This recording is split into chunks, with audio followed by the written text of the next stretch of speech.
Hello everyone and welcome back to another episode of the Garment Decorators podcast. I'm very excited this week to have Kelly back on the podcast with me. Hello. Hi guys. And the reason I've brought Kelly back on to this podcast is A, because we love having Kelly on the podcast, but B, because yesterday, or at the time of recording, yesterday we launched a brand new HTV product across the globe. So we went live with UK, US and Europe. And this product is of course, our new Glimmer Heat Transfer Vinyl. And we thought it was only right to come on and do a podcast episode, talk about it a bit, the trends, why this product's important, and just fill you guys in on everything you need to know about this new product. So yeah, I'm excited for this one.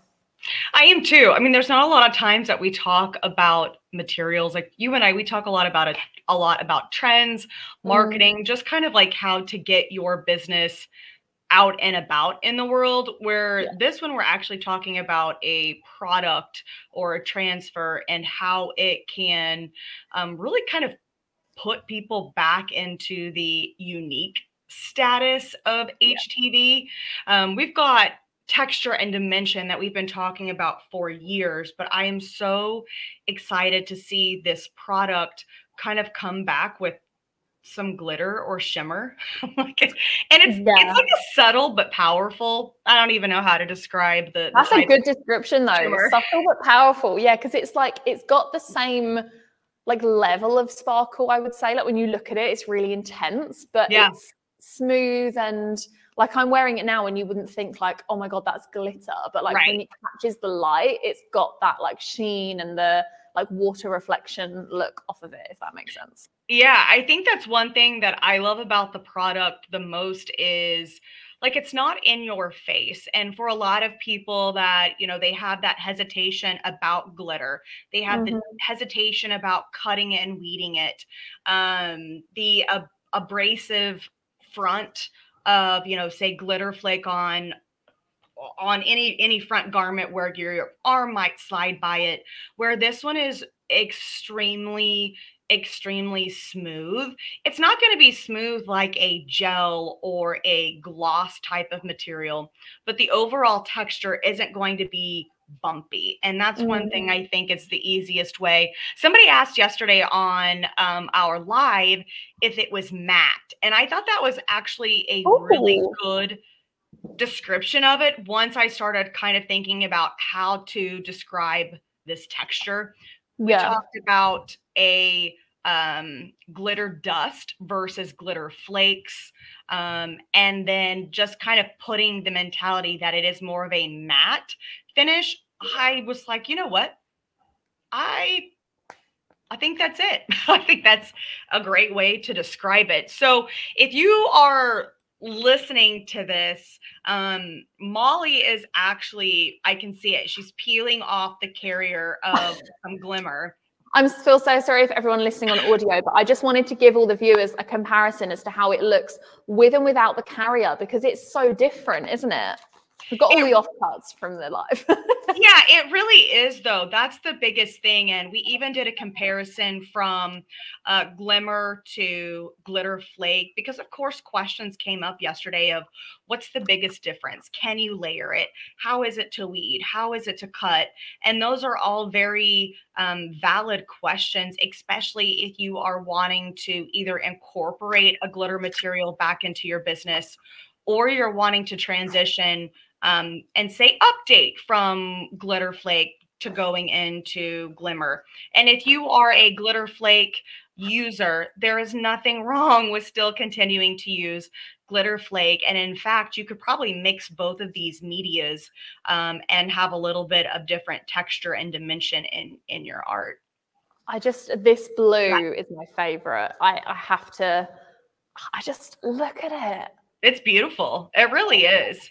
It's stunning. I think this is my favorite because not only does it pop on black, like if you were wearing like the denim, for everyone listening to this podcast, I do apologize because you need to head on to YouTube and watch this one because we have examples here. But the blue on this jacket, like look how good that is. That just pops so nicely. And yeah, I think that, and the comparison that one of our team made here the day before the live, when they first like got to touch it and feel it, was that it did almost have a bit of like a water-like reflection to it, which is my favorite way of describing how this like shimmers almost. That's what was did you cut your material, or did you have pieces on the live ready to be applied? No, just in general for sample preparation that we did yesterday, the samples that you created, did you cut those designs, or did you have them ordered and sent to you ready to be applied? I cut them myself because I hadn't dealt with that material before. And I was like, I need to, I wanted to figure out how to use it, feel for myself how easy it was. And yeah, I think it took me a couple of settings to get the force right, because obviously there's like a layer of color and then the sheen to it. So you have to make sure, like you said in the live yesterday, to get that force right. Otherwise it does pull a little bit, but that's true with any vinyl. If your force isn't high enough, it won't cut properly. So yeah, I did cut mine myself. And once the cut settings were accurate, it was super easy. It weeds like a dream. And what Hagen said on the live from Europe yesterday, it's a 10-second application for a premium speciality finish. Like that's just a ridiculous time. But yeah, I cut and weeded all mine myself on the Cameo. I used the Silhouette Cameo, and I know that you have the Graph Tech in your studio. So yeah, it works across all machines. So I have a Silhouette here as well that I will utilize every once in a while. Obviously I prefer to plug and play with my Graph Tech just because of the speed, but sometimes we don't have one at the moment. I had to give it back. I'm waiting for a new one to arrive. But sometimes it is nice to just put a piece of material on the mat and send it through the Cameo and it's done, versus fighting a roll, how much waste do I have, going through all of that. But what did you find was the biggest thing that you learned with cutting with the Silhouette? Because there's definitely times where I feel like it takes me 10, 20 times to figure out cut settings when it comes to a craft cutter. So the first time that I did it, I attempted to cut it without the mat, which let me tell you is a terrible idea. It did not work. I stopped it before it even properly rolled in because I saw it all bunch up and thought, what am I doing? Pulled that out. It was terrible. And then I went back on the cut settings I'd been given for it, loaded them into the machine, and it wasn't strong enough. The force wasn't high enough. But I think that's partly because the cutter that we have here is not the newest of cutters. It's probably only, God, I don't know. We've had it since I've been here, so it's over 4 or 5 years old. And it has got a new-ish blade on it, but it's probably not the most well looked after machine, let's say. So it's not always 100% like bang on every time. So I did have to I just kept upping the force by like 2, 3, 2, 3 every time until I got to the point where it was weeding properly. So yeah, I'd say, to be honest, the biggest challenge with it was just figuring out how to cut it based off of those settings. But I also think that everyone's cutter is slightly different based off of how much you've used it, how new your blade is, how old the machine is, the speed of it, things like that. And what cutter you're using. So yeah, I think the trial and error, the testing beforehand is always what we recommend anyway. So yeah, how did you find cutting it for the first time, seeing as you had the super speedy Graph Tech? So the biggest thing was the force for myself as well. I did a couple of test cuts. The weeding was beautiful on that, but of course that was a very small design, right? There's some points to it, and I didn't have any issues. But what I did notice when it came to that the snake skin, I should have gone just probably even 1 more point higher in my force, just so I wasn't having to poke almost all of those little guys. And it wasn't even like I needed to take another blade and finish the cut. It was almost just like there needed to be a little stability in those tiny pieces, like an eye, the scale.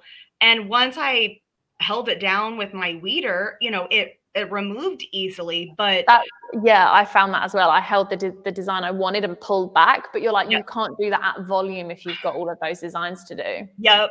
And I think with the kind of details that we showed yesterday, like Hagen did this super cool bear, right? And that would have weeded like butter. Just knowing kind of like the experience of weeding the last couple of pieces, where I feel like this snake might be more of your short runs, right? You're not going to do that on mass production. And if you are, then you're probably going to adjust some of your lines, those specs in your artwork, just to make sure that when you are weeding, you kind of have that single pull through. But it does weed completely different than glitter flake. It doesn't tear, does it? It's almost like a little bit, I wouldn't say it's not stretchy, but like it doesn't rip like glitter does. Like you physically can't pull it. I think that was the weirdest thing about, or most intriguing thing about dealing with this material is, and because I had to increase my force, that told me that it was a very thick material. Not thick meaning it's going to be like a shield on your chest. It has some incredible, pliable movement, which I think is great for a t-shirt. It's great for a sweatshirt. It's great for a windbreaker, right? That you want just a little bit of maybe shimmer for the spirit side of the world. Yeah. But I think because those glitter particles are so tiny, it almost creates like a barrier. So the force does have to be a little bit higher to break through that. But once it's on a garment, you would think cutting at that, 16, 17 that I was on my Graph Tech, that it would just be like this shield on a shirt, and it wasn't whatsoever. I'm wearing it now and it feels like it moves with the t-shirt. Like it is quite a soft finish. Yep. But when you look at how thin that material is, if it focuses on that, like it's not a thick heat transfer vinyl. Like it's you wouldn't expect it to need the amount of force I put through it. Like that's more of a like sports film kind of feel, in my opinion. Yep. But yeah, if I was to put that force on sports film, I'd cut straight through the mat 100%. Right. I think that's the interesting thing is we know we've got some thicker materials, but yet they lay completely different on a garment, which I love. That's one of the things that I love about just really understanding the materials that are available, because just because you think it's thick doesn't necessarily mean it can't work for a particular design or for garment. Let's talk about markets, because I think this is really, really intriguing with even what Hagen said about fleece and what he's seeing kind of out and about. Where are you seeing glitter in the UK? So one of the things I talked about on the live yesterday, which I'm going to bring back up because I still think it's probably personally the most relevant point, is that people are bringing color and texture back into what they wear every single day. So one of your questions yesterday, Kelly, was, are you seeing this in fan wear? Are you seeing this in streetwear? Are you seeing this in everyday apparel? And I think it's kind of all of them, but in different ways, right? So one example I gave was the Taylor Swift tour, and how everybody that was attending that tour was upcycling their denim jackets. They were wearing sparkles, sequins, like it was a whole thing. And if you went to that concert and you didn't do that, it was like, what are you doing? Like everyone was vibrant, sparkly. And I love that. And I think it's probably a combination of things like that happening in the world, and a combination of like the 90s trends kind of coming back in, and the vibrant colors that we see from that, pulling all of these different looks back into our time now. And I absolutely love that. I mean, I've always been quite a neutrals person. I love a good, like the hoodie color that you're wearing now, I have literally the exact same one without the zips on the shoulders from one of our brand suppliers here. And I live in it. I love it. But every time I see something that's bold with color or a pattern or a texture, I'm like, I just love it. I'm like a magpie. So I feel like my personality has really been cut down the middle with all of this new stuff that's happening. I'm like, pick a lane. But yeah, I think it's definitely everyday wear. And I think the amazing thing about products like this is that it can be adopted into so many different markets. It's not just like if you were to think about glitter, you'd think like cheer or dance schools or Christmas, or it gets put into that section. Whereas stuff like this, because it's a bit more subtle and it's shiny, but it's not like completely in your face, you can use this with different transfers, with different vinyls, different textures, finishes, garments, and create your own individual looks rather than it being, you know, this is one trend and that's the product we use for it, which I love.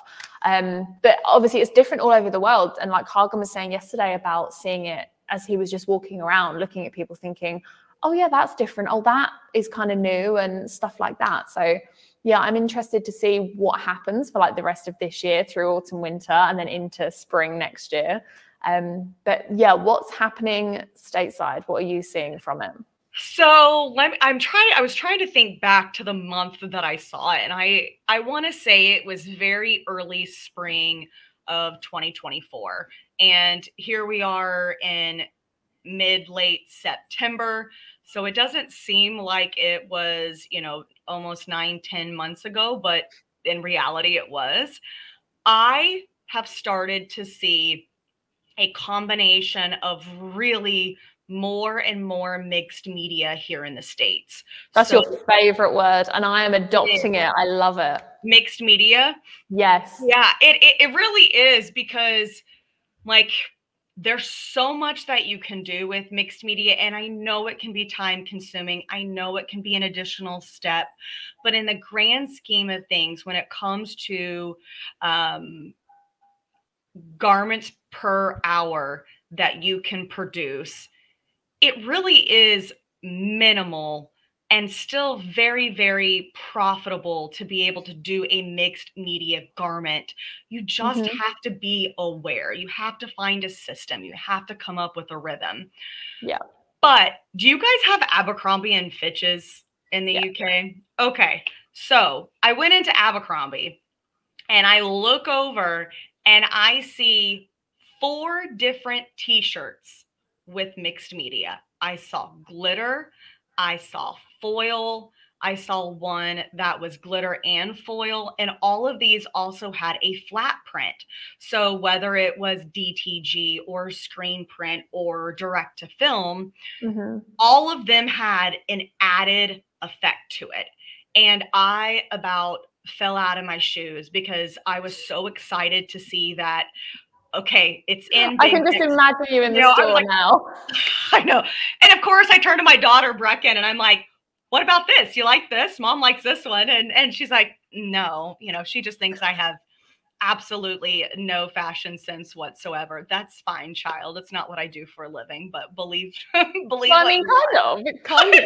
No, I know. I was being I guess facetious on the idea of, she's like, oh, bless her. How old is she? She's 10. So of course, she has a mind of her own. Into that era of like what's trending at school and what everyone wants to wear, and yes. So she's 10 going on 21. That's just kind of how I say it. But I was so excited that something that I love to create, and I feel like it does, you know, bring impact to decorated pieces, was actually in big box stores. And then that wasn't the start of it. I had seen a couple, you know, more and more add glitter, add some type of foil. I don't want to say the Affliction days are back from 2006 to 2010, but I would say the idea of an all over print with pops of foil or glitter or something with a sparkle in it, it's definitely back. I'm in Kansas City, so I am smack dab here in the States. And most of the time it does take a moment, right, for an East Coast or a West Coast trend to get to us. But seeing it is just the start. I don't think it's going to be a 20-year trend, right? It's not going to be something like that, but I definitely think it will be one of those things where we're going to start to see rhinestones come back. So you're going to see your glitter, you're going to see your rhinestones, but then you're going to add this kind of vintage or sporty feel in there with the flat print or with the twill, and just create this really powerful logo. Yeah. And it's going to be of a premium price. Like, that's the expectation in today's Well, world. that's exactly what popped into my head when you mentioned about mixed media and it being time consuming. And even though, yes, it can be a bit more time consuming, if you have a system, like you said, you can make it work. But if you're creating these premium garments and if you're using premium products like Glimmer and like our transfers, not only are you creating a higher perceived value item, you can charge more for that item. So even though, yes, it takes you longer, you are making your money back from it, if not more so, because you can charge extra for the additional prints, the additional textures, things like that. And not only that, but it also sets you apart from other printers in your area or in your space, because they might not be taking the time to offer that type of thing. And you are. So even though, yeah, okay, you might only be able to produce 200 t-shirts in a day instead of 300, but if you can charge the same amount as you could for 300 profit and do that for 200, right, the number doesn't really matter, does it, at the end of the day? Like, you just a little bit longer lead time maybe if the order's bigger, but for stuff like mixed media, I can't imagine it would be too big in the numbers anyway. It's probably going to be those like more niche personalized orders. Yeah, I mean, if we're looking at somebody that is wanting to mass produce, and I'm going to say, let's just talk in the grand scheme of things of 200 plus. And I say mass because, yeah, a lot of times mass can also be in the thousands, right? It really just depends on what type of market that you're looking at. Yeah. But if we're talking adding in glitter for spirit wear or bringing that back, unless you are really dealing with trademarks, you're dealing with professional teams, that might be a completely different conversation, and you're looking to speed up the production of that. But if you're doing spirit wear for your school, for a sports organization, for an activity organization, there's no reason why you cannot add that as a media in your lineup. If you don't want to cut it and you are so used to using screen printed transfers or direct to film or something that is sent to you ready to be applied, then you can still upload your artwork and order these transfers ready to be applied. And I think some people get so timid or maybe overwhelmed of thinking, I have to cut this, I have to weed it, I have to organize it. Yeah. And you really don't. It's just what is easiest for you. Agreed. Yeah, I think the perception of how easy it is to custom decorate garments at scale is changing for the better with everything that, you know, you're doing for Stahls in America, what we do, Stahls UK, same across the whole world. And, you know, lead times on custom garments used to be so much longer than they are now. But with our, you know, same day shipping, you can really turn those garments around for customers like within the same week if you wanted to. Like, it's super, super quick and easy. And yeah, adding that specialty finish in there isn't, you know, the end of the world for time. And I think if you wanted to include that, but you didn't want to use like vinyl, let's say, for example, you don't have a cutter and it would be that additional investment into your business, you don't know if you're going to use it that much, then use, like, we offer like shimmer screen print inks here, like dabble in that for a little while. They don't cost anything extra to add, but you can see if people like the effect. And then if they do, you can be like, right, okay, let's invest in this, because then I can do more 3D stuff. I can do glitter. I can do the flock. I can, you know, there's a whole range of decoration materials out there for CAD cut, which, you know, transfers and vinyl, I'm like, my brain explodes. I love okay, so secret poison to my brain. I love looking at a design and going, how many materials can I use? Now, I only love to do that because I love to see what I can create versus a one color or a 3-4 color, different textures, different, you know, like bringing it to life. But I will stand there and I will just zone out and look at a logo and go, how do I break this apart? how do I make this like something that isn't necessarily going to be for the everyday decorator, but it's going to spark something in their brain that goes, oh, maybe I could try this, or maybe I could do this. I think that's one of the most powerful tools, is to be able to show somebody what's capable and then let them take their market, their niche, and adapt what they see to best fitting them. Agreed. Yeah. I definitely think if you're in this industry, like I fully understand that some people are in the heat print industry purely for fulfillment. They take other brands' logos, have them printed as transfers. They're experts in applying to different fabrics, and they get those orders out the door. Fully understand that. Very profitable way to run a business. Love that. Yeah. However, there is definitely another side to this industry that is more creative, like you just said, and people have that passion. They have that natural instinct to create something beautiful. And it's not just, oh, I'll use this product and this product. Like you just said, you can look at something, pull it apart, and bring something to life with your brain and your creativity. And I think that's so amazing. But I also love the fact that that's what you do in your content, in your videos, even like your personal projects and stuff like that. There's so much inspiration there, because it's so easy, especially if you're running a business, to get a little bit bogged down in the day-to-day of like, this person wants this person wants that. And it might be the really cool fabrics they're asking for, but it also might still take you a little bit to, you know, get creative. I know that when I'm here making content for Stahls and being creative with stuff like this, sometimes it takes me like a walk outside to have those ideas. And like, I can't sit in the office and go, right, what fun, creative, inspirational thing can we do this week? I'm like, I'll see you guys on Monday. Let me have a weekend to think about it. Like, it doesn't come to you when you want it to. But if someone sees something and they're like, oh, that's given me an idea, people have that natural instinct to creativity if it's already within them, if that makes sense. It's like two parts to this industry. I mean, you said so many key things that I really relate to. And I even, I don't want to say challenge my team with, because I feel like that is maybe a negative word in this, but I want to give them the confidence in knowing that we do a lot of creation, from content to merchandising to, you know, just planning about how to get education out there, knowledge out there. And if at any point you find yourself on this hamster wheel of, I can't get what I need, I can't get it out, walk away. Like, stop what you're doing, go do something that will take you out of your element, go run an errand, because by the time it clicks for you, you will be able to just bust that project out,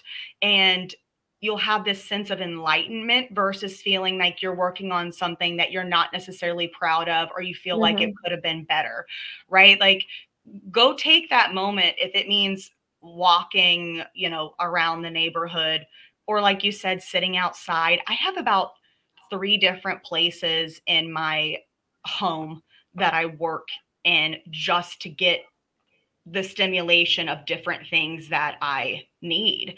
I mean, that's just, but I'm an ADD girl, you know, and I'm a creative.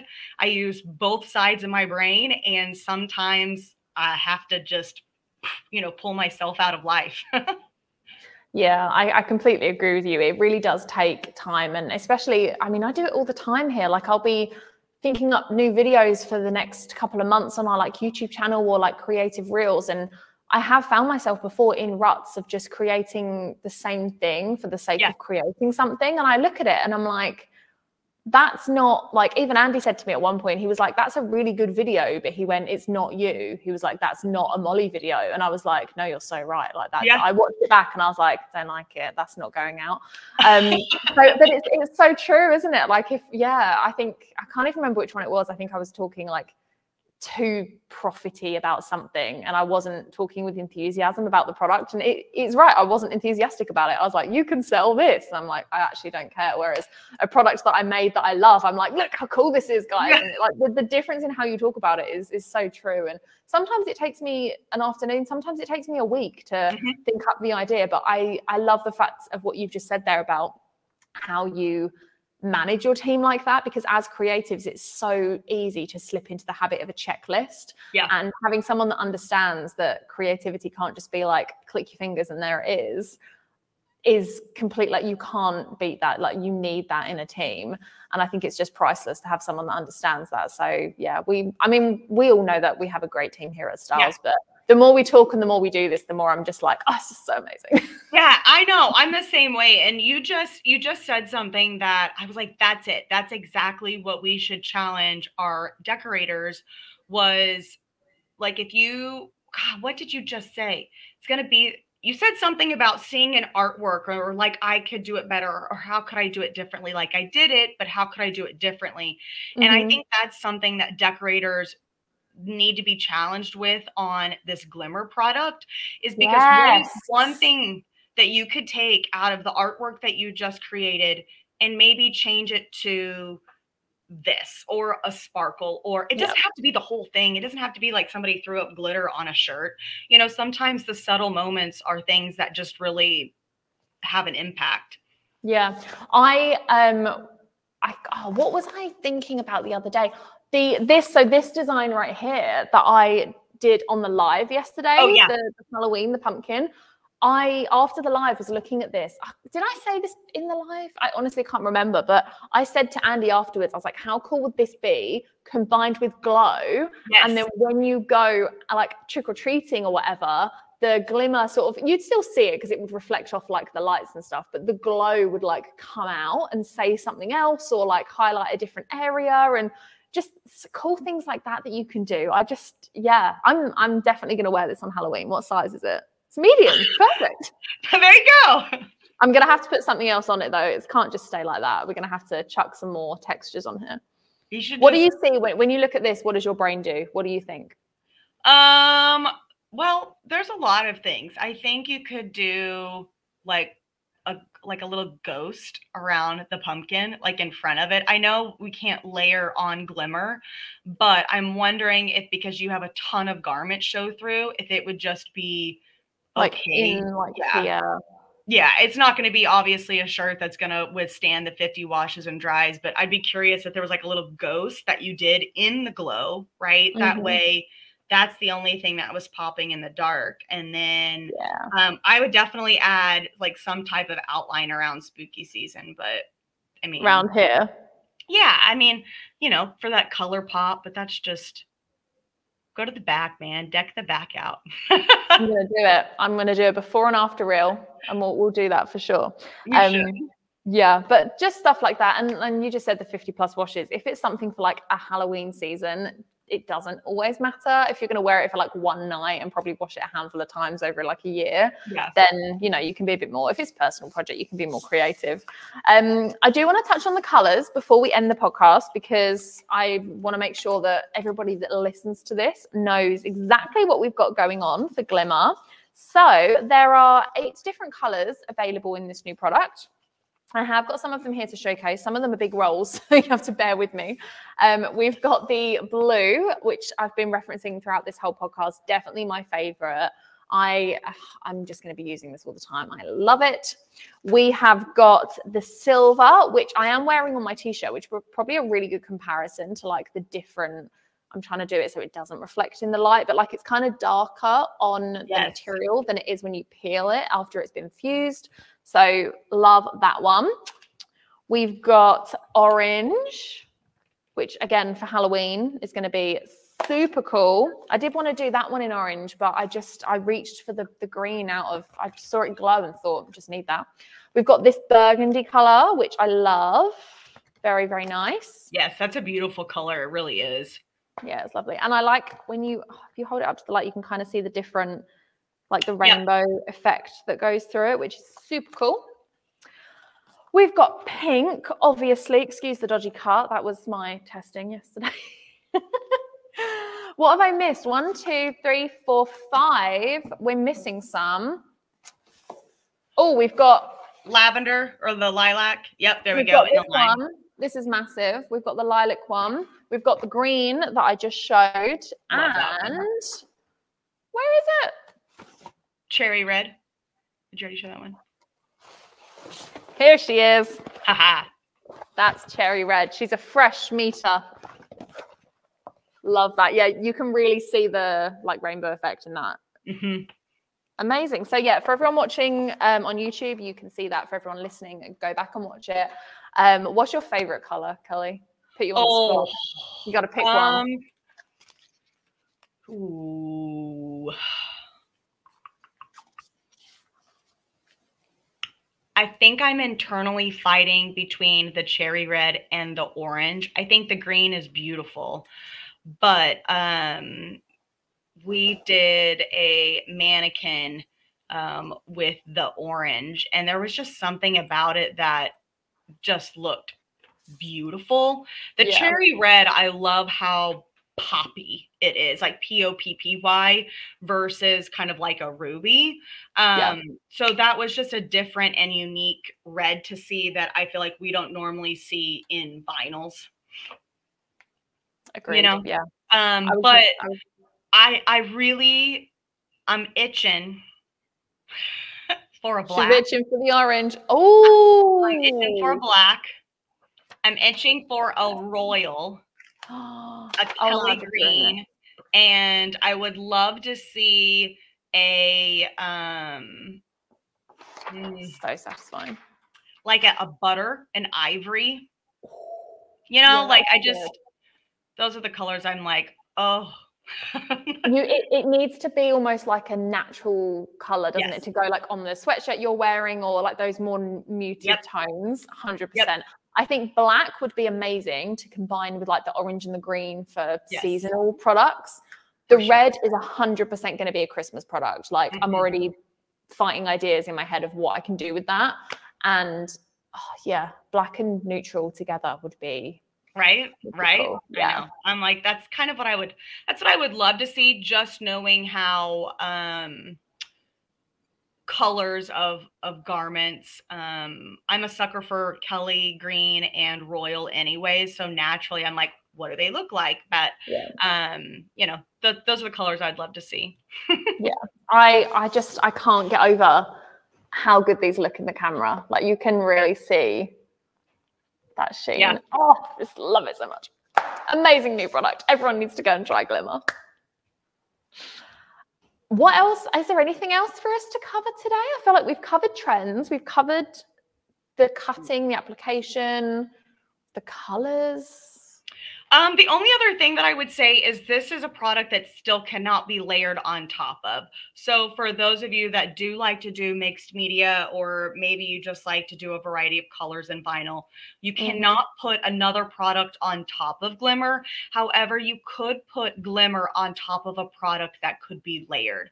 So if you're looking for dimension, you can put it on a soft flock or a soft foam.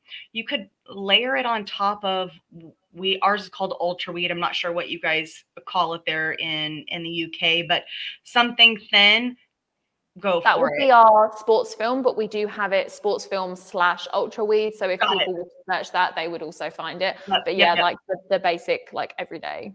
Yeah. I think that's it though. I mean, it's a new product. It's great. It's got a completely different texture and tone to anything like we've ever had before. It's not glossy. It is more of a matte. Somebody kind of gave it a pearlescent type of look, which in the camera, I totally see with what you were showing, how it kind of has this pearlescent look to it. But when the light hits it in person, you definitely see more of a dust sparkle. Yeah. And I just hope that there's going to be more color releases. So, well, if we keep talking about it, they have to make it, right? Is that how it works? I'm wondering if I can just start saying these colors are coming, and I'm either going to get told, quit talking about what's not coming, or okay, now we have to make it. So I mean, if that's how we get products, I've got a whole list of things I'd like them to make, but we'll start with this one. Yeah, we'll just start going. Yeah, that's hilarious. No, I love it. I'm really excited to hear what everyone thinks of this new product. I cannot wait to start getting people's videos and pictures of what they're making with it. And yeah, I think it's going to be a great one. So I'm looking forward to it. Thank you, Kelly, for taking the time to come and chat to me. It's been fun as always. Well, thanks for having me again. I'm sure it won't be long before we have you back on the podcast for something else. But in the meantime, don't forget to head on over to the Stahls TV YouTube channel. Check out their Heat Press for Profit podcast. Check out all the amazing videos they do. And I'm sure Kelly's got a glimmer video coming at some point in the near future. And yeah, make sure you subscribe to the Glimmer Decorators podcast on whatever platform you're watching on. And we will be back next Monday with another podcast episode. Thanks for watching, guys. See you later.